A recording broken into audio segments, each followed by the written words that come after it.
జై శ్రీరామ్ అందరికి. తెలంగాణ హిందూ జేఏసీ రాజేష్ నా పేరు. ముఖ్యంగా మనకి ఈ దాడులు బంగ్లాదేశ్లో ఇప్పుడు కాదు, మనకు స్వతంత్రం రాకముందే మన దగ్గర ఇవి జరిగినాయి.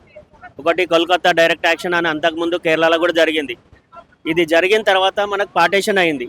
పార్టీషన్ తర్వాత ఏమైంది, హిందూ పాకిస్తాన్, ఈస్ట్ పాకిస్తాన్, వెస్ట్ పాకిస్తాన్ విడిపోయిందా. విడిపోయిన తర్వాత ఏమైంది, బంగ్లాదేశ్ వాళ్ళ మీద దాడులు వాళ్ళే ఈస్ట్ పాకిస్తాన్ మీద వాళ్ళు పాకిస్తాన్ వాళ్ళు చేసారు. అయితే ఇండియా వచ్చి మంచి అయినుండి పాయింట్ ఇది, ఇండియా వచ్చి వాళ్ళకి స్వతంత్రం ఇప్పించిందా. అయితే వాళ్ళు ఓడిపోయినారు.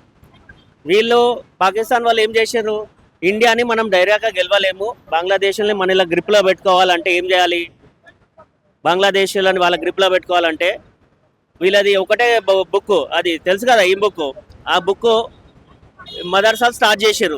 ఎక్కడ, భారతదేశంలో, బంగ్లాదేశ్లో, పాకిస్తాన్లో కూడా స్టార్ట్ చేశారు. కానీ వీళ్ళు బంగ్లాదేశ్లో ఉన్నప్పుడు సెక్యులర్ లాగా ఉండే, అప్పుడు ఏది అంత లేరు, మేము మీ ఉర్దూ మాకు వద్దు, మీరు దూరమే ఉండండి, వాళ్ళు కొట్లాడి స్వతంత్రం తెచ్చుకున్నారు మన ద్వారా.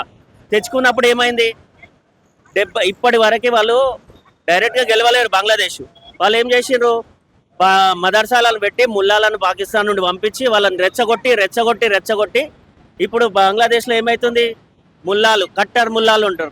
కట్టర్ అంటే అర్థమైంది కదా.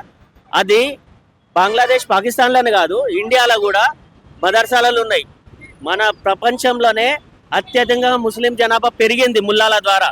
ఒక్కొక్కడు 10 మంది 20 మందికి అంటున్నారు. హిందువులకి ఒక్కడు లేక ఇద్దరు కూడా సరిగా గంటలేరు. దాని ద్వారా ఇప్పుడు బంగ్లాదేశ్లో మీరు ఇప్పుడు చూస్తున్నారు, 17 years నుండి వాళ్ళు ప్రీ ప్లాన్డ్గా చేసి ప్రజెంట్ ఇప్పుడు అక్కడ అయ్యింది. అదే పరిస్థితి రేపో మాపో మన దగ్గర కూడా జరుగుతుంది. ఈ పాయింట్ ఎవరు చెప్తలేరు.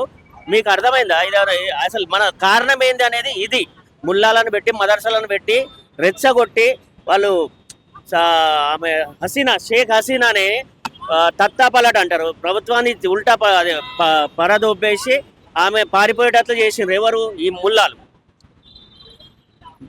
పాయింట్ అర్థమైంది అనుకుంటా నేను చెప్పింది.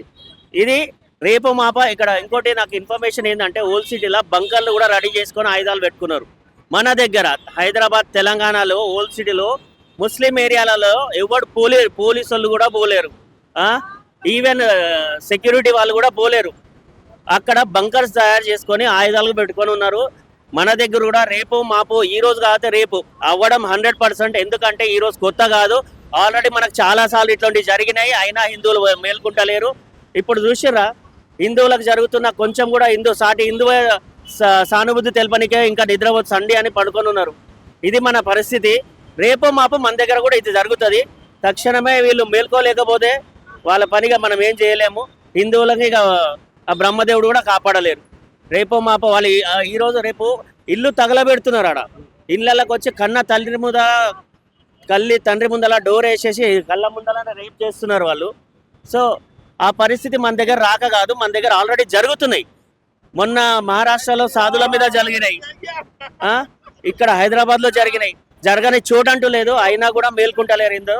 అందరికీ విజ్ఞప్తి చేసేది అంటే మేల్కొనండి. ఇప్పటికైనా మన ఏ పార్టీ అయినా సరే, అది ఎంఐఎం అయినా సరే, మొత్తం వాళ్ళ పార్టీ పేరు మార్చుకొని హిందువులుగా సపోర్ట్ చేస్తామంటే దానికైనా ఓటేయండి. కానీ సెక్యులర్ అనే లంచోట్ల ఎవరికి ఓటేయకండి.